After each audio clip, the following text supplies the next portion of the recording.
देखिए, हम 2 दिन रिवीजन के लिए क्यों बोल रहे हैं, तो याद करने के लिए तो हम लोग बहुत सारा याद करते हैं, लेकिन यह ज़्यादा मायने नहीं रखता है कि हम याद कितना किए। मायने यह लोग क्या करते हैं ना कि बहुत 8 घंटा भी आप पढ़ लेते हैं, 8 घंटा तो पढ़ना ही चाहिए।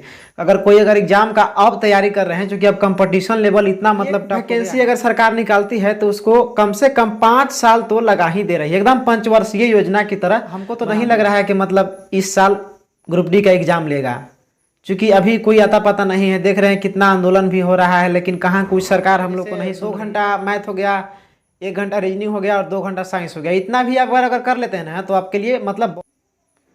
हेलो फ्रेंड्स, आप सभी का स्वागत है हमारा चैनल स्टडी एजुकेशन क्यूज में। तो एक भाई है मोहित यादव, जिन्होंने कमेंट किए थे कि भाई ग्रुप डी के साथ साथ अदर एग्जाम की भी तैयारी कैसे करें, या ग्रुप डी पर फोकस रखकर अदर एग्जाम की तैयारी कैसे करें। तो सबसे पहले तो मैं आपको यह कंफर्म कर दूं कि ग्रुप डी के साथ साथ आखिर हम लोग को अदर एग्जाम की तैयारी करने की ज़रूरत क्यों है।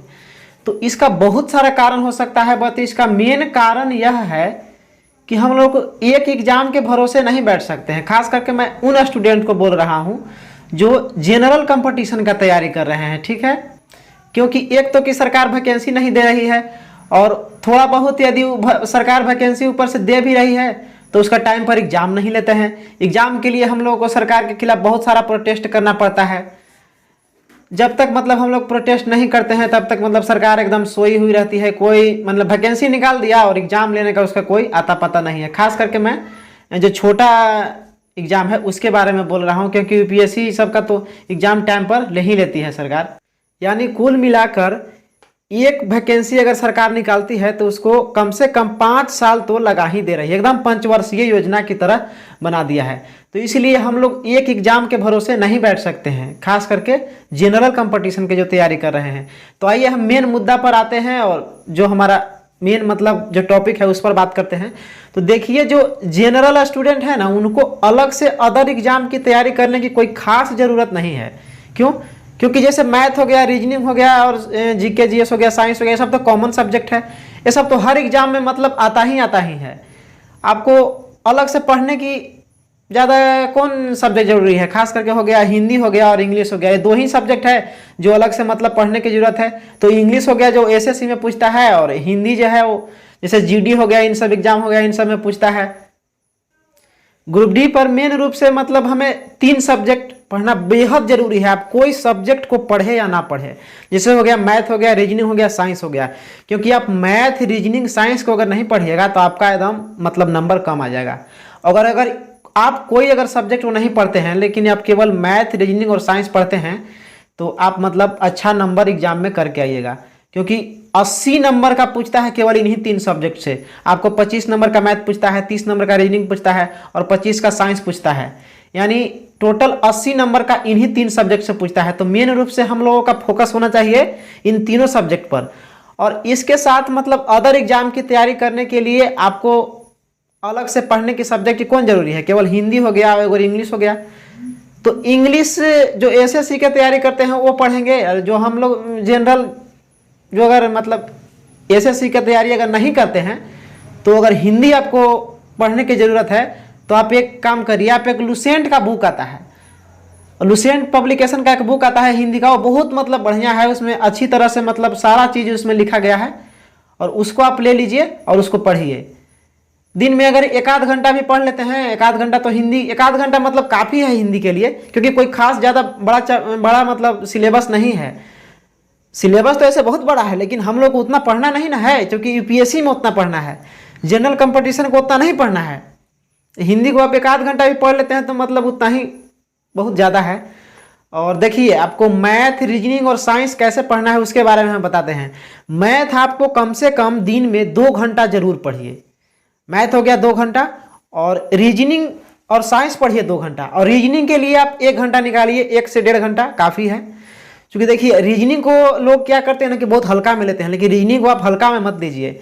रीजनिंग क्यों हम हल्का में ले भाई, हमको 30 नंबर दिला रहा है, आप 30 नंबर लेके आइए ना। 30 नंबर लेके आइएगा, आपको मतलब फुल मार्क्स लेके आइए। अगर आपको इतना अगर ज़्यादा अगर रीजनिंग पर कमांड है तो आप 30 नंबर में 30 लेकर इतना ही मतलब पढ़िए, इतना मतलब काफ़ी है। जैसे 2 घंटा मैथ हो गया, 1 घंटा रीजनिंग हो गया और 2 घंटा साइंस हो गया। इतना भी आप अगर कर लेते हैं ना तो आपके लिए मतलब बहुत है। मतलब दिन में अगर 8 घंटा भी आप पढ़ लेते हैं, 8 घंटा तो पढ़ना ही चाहिए। अगर एग्जाम का अब तैयारी कर रहे हैं, क्योंकि अब कंपटीशन लेवल इतना मतलब टफ हो गया है, देख ही रहे हैं कि वैकेंसी जैसे निकल रहा है, जहाँ पे 10 गो वहाँ पे फॉर्म मतलब गिर रहा है, उसके 5 दोगुना 10 दोगुना फॉर्म गिर रहा है। तो कैसे होगा जब तक नहीं, कंपटीशन बहुत बढ़ गया, इसलिए तैयारी भी मतलब बहुत मतलब अधिक करना होगा, तभी जाकर कुछ हो सकता है, नहीं तो कुछ नहीं होने वाला है। तो आप एक दिन में क्या करिए, एक सप्ताह का एक स्ट्रेटजी बनाइए। जैसे एक सप्ताह में क्या करिए ना कि 7 दिन होता है, तो 7 दिन में आप 5 दिन क्या करिए कि उसको पढ़िए, 5 दिन पढ़िए और 2 दिन रिवीजन के लिए निकालिए।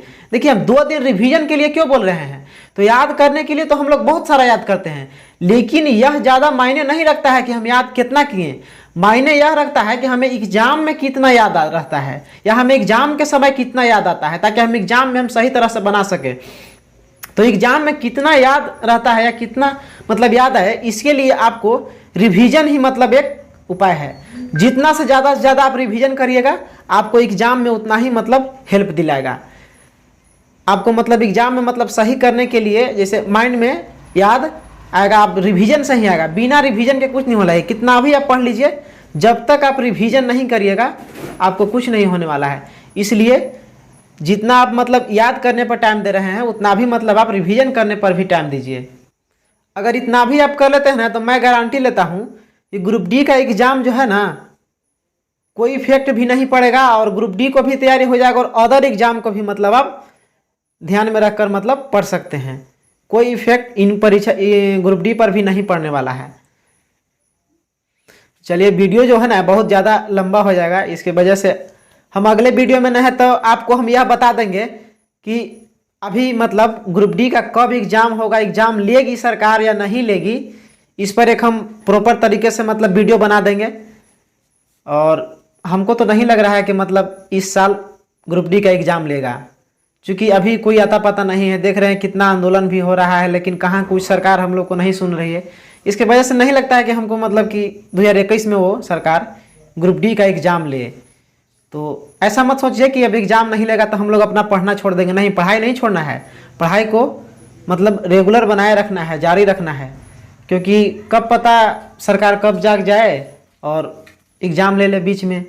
तो फिर जब तैयारी ही नहीं रहेगा तो फिर तो आप पीछे चले जाइएगा ना, सिलेक्शन से दूर, बहुत दूर भाग जाइएगा। तो इसलिए मतलब तैयारी को जारी रखना है, और हमारे साथ मतलब बनाए रखिए, और हमारे साथ मिलकर आप भी मतलब तैयारी करिए, ताकि हम लोगों का भी तैयारी होगा और आपका भी मतलब तैयारी होगा। आप भी मतलब हम लोगों के साथ रहिएगा तो आपका भी मतलब एक्यूरेसी पता चलेगा कि हम कितना दूर हैं, लड़के लोग अभी क्या कर रहे हैं, कौन क्या कर रहे हैं, उन सब के बारे में हम लोग आपको बताते रहेंगे। तो चलिए, वीडियो को यहीं पर समाप्त किया जाता है।